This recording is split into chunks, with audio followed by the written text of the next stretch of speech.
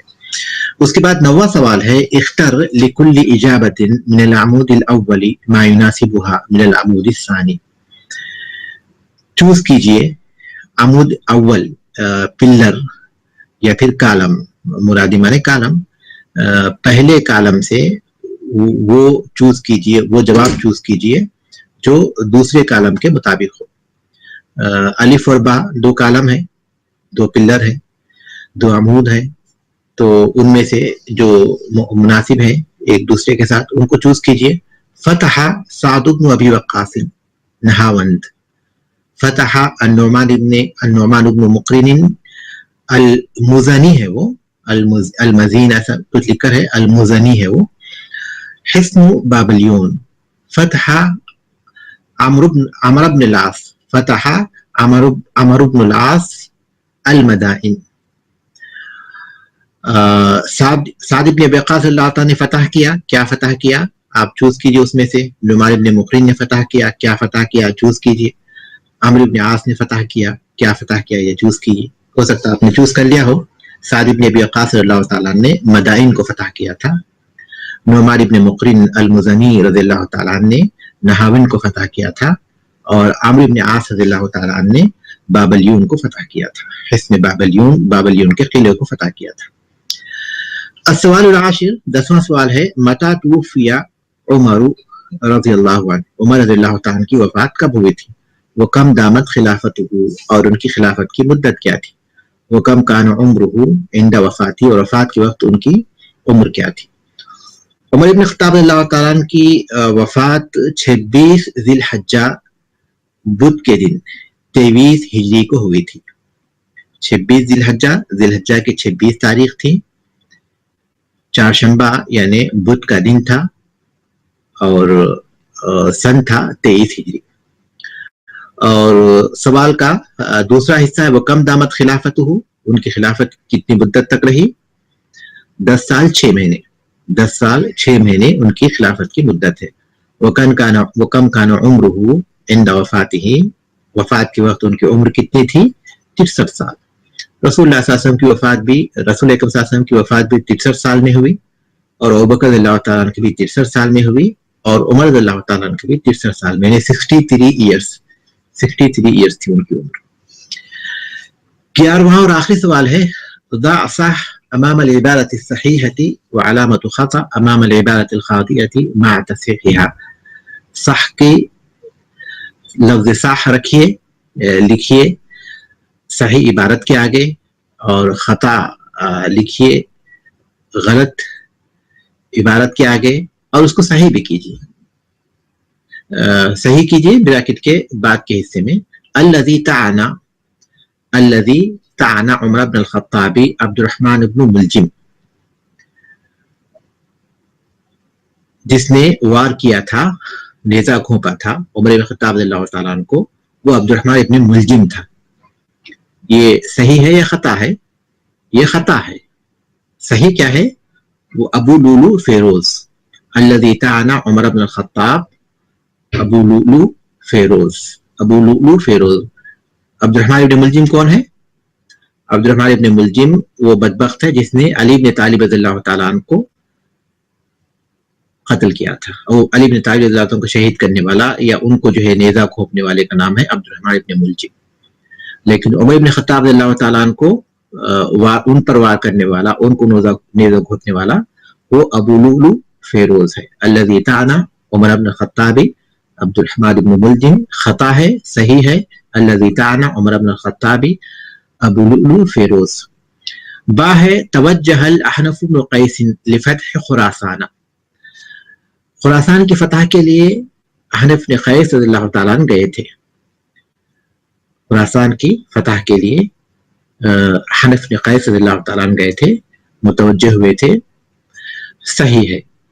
اوپر جو الویہ ہم لوگ پڑھ چکے ہیں، عمر بن خطاب اللہ تعالیٰ کی خلافت کے دور میں ایران کے مختلف علاقوں میں جو بھیجے گئے تھے، 7 دستے بھیجے گئے تھے. تو اس میں جو ہے احنف ابن قیس خراسان بھیجے گئے تھے. وافق عمر القرآن فی مسلتی اسرا معرکت احد. عمر بن خطاب رضی اللہ تعالیٰ نے قرآن کی موافقت کی تھی احد کے جنگ احد کے قیدیوں کے بارے میں. تو یہ صحیح ہے غلط ہے؟ یہ غلط ہے، اس لیے کہ عمر بن خطاب رضی اللہ تعالیٰ نے قیدیوں کے مسئلے میں موافقت کی تھی معرکت بدر میں، احد کی جگہ پر بدر لکھی ہے. تو صحیح عبارت کیا ہوگی؟ وافق عمر القرآن فی مسلۃ اسرا معرکت بدر. تو یہ غلط ہے اور صحیح ہے بدر کے معرکے میں. ولد عمر رضی اللہ عنہ قبل عام الفیل ب13 سنة. عمر بن خطاب رضی اللہ تعالیٰ عام الفیل سے 13 سال پہلے پیدا ہوئے تھے. عبارت صحیح ہے غلط ہے؟ یہ صحیح ہے. صحیح ہے کہ عمر بن خطاب رضی اللہ تعالیٰ عام الفیل سے 13 سال پہلے پیدا ہوئے تھے. ٹھیک ہے، یہاں یہ سوالات ختم ہو گئے اور اس مرحلے کا تاریخ کا جو نصاب ہے وہ مکمل ہو گیا. یہ عمر بن خطاب رضی اللہ تعالیٰ عنہ کی سیرت اور ان کی خلافت کے دور کی کچھ باتیں تھیں. ان کے نوٹس جو آپ بنائیں گے ان کا مراجعہ کرتے رہیے، کیونکہ یہ ہماری ثقافت کا حصہ ہے اور یہ بہت مختصر ہے اور اتنی مختصر چیزیں اس میں ہیں کہ اس کو ہم جو ہے آسانی سے پڑھ سکتے ہیں اور آسانی سے یاد رکھ سکتے ہیں. مختصر ہے اور اہم باتیں ہیں جو یہاں جمع کی گئی ہیں. تو اس حیثیت سے یہ جو مرحلہ ہے عمر بن خطاب رضی اللہ تعالیٰ عنہ کی خلافت کے دور کا، یہ تاریخ میں بہت اہمیت رکھتا ہے، کیونکہ اللہ کے رسول صلی اللہ علیہ وسلم کے دور میں عرب فتح ہوا اور بکر صدیق رضی اللہ تعالیٰ عنہ کے دور میں مسلمان مختلف علاقوں میں پھیل گئے. فتوحات کا سلسلہ شروع ہوا عرب کے باہر اور تکمیل کو پہنچا عمر رضی اللہ تعالیٰ کے دور میں. عثمان رضی اللہ تعالیٰ نے اسے مزید آگے بڑھایا. تو یہ کئی لحاظ سے عمر رضی اللہ تعالیٰ کی خلافت کا دور بہت اہمیت رکھتا ہے. تو بہرحال ہماری کوشش ہونی چاہیے کہ ان چیزوں کو اپنے ذہن میں رکھنے کی کوشش کریں. اور علم نام ہے مراجعہ کا، علم نام ہے مراجعہ کا. ہم اگر پڑھیں اور پھر جب اس کا مراجعہ نہ کریں تو پھر جو ہے آدمی سب کچھ جانتے بوجھتے بھی لا علم بن جاتا ہے. علم کا تعلق مراجعے سے ہے اور حفظ سے ہے. جتنا آدمی حفظ کرے گا اور جتنا مراجعہ کرے گا اتنا اس کا علم پختہ ہوگا. تو آپ اس بات کی کوشش کیجئے کہ جو سبق ہم پڑھتے ہیں وہ صرف ہفتے میں 1 دن پڑھتے ہیں، لیکن مزید 6 دن ہمارے پاس ہوتے ہیں کہ ہم چاہیں تو تھوڑا سا اس کو دیکھ سکتے ہیں. اگر ایسا ہوگا کہ ہم ایک ہفتے میں جو 1 دن پڑھتے ہیں اسی دن کتاب کھولیں گے تو پھر یہ علم کے حصول کی علامت نہیں ہے، بلکہ جو علم حاصل کرنا چاہتا ہے اور اس کو محفوظ کرنا چاہتا ہے اس کی کوشش ہوتی ہے کہ جہاں تک ہو سکے وہ اس کو اپنے پاس محفوظ کر لے.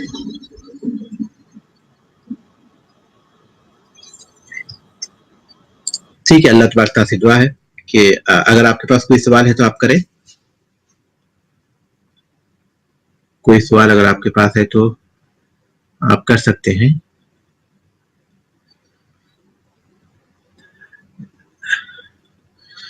جی ہاں، تو مطلب ہے کہ کسی کو آواز نہیں آ رہی تھی کیونکہ نو وائس لکھ رہے تھے. آپ نے جواب دیا جزاک اللہ خیرن، تو اس کا مطلب ہے کہ آپ کو آواز آ رہی تھی. تو جن کو آواز نہیں آ رہی تھی تو مطلب ہے کہ پرابلمس ان کے پاس کا ہے، وہ یہاں کا نہیں ہے، کیونکہ دوسروں کے پاس آ رہی تھی ان کے پاس نہیں آ رہی تھی. تو وہ دیکھیں کہ ان کے پاس کیا پرابلم ہے. اللہ تبارک تعالیٰ سے دعا ہے کہ اللہ تبارک تعالیٰ ہمیں ہماری ثقافت کی اہمیت کا شعور عطا کرے اور ہمارے جو سلف گزر چکے ہیں اللہ کے رسول صلی اللہ علیہ وسلم اور آپ کے بعد وہ جو ان کے نقش قدم پر چلنے والے صحابہ، تابعین، تبع تابعین، سلف صالحین، اللہ تبارک تعالیٰ ہمیں ان کے نقش قدم پر چلنے کی توفیق عطا فرمائے اور اللہ تبارک تعالیٰ ہمیں مرتے دم تک ان کے راستے پر ثابت قدم رکھے. آمین والحمد للہ رب العالمین.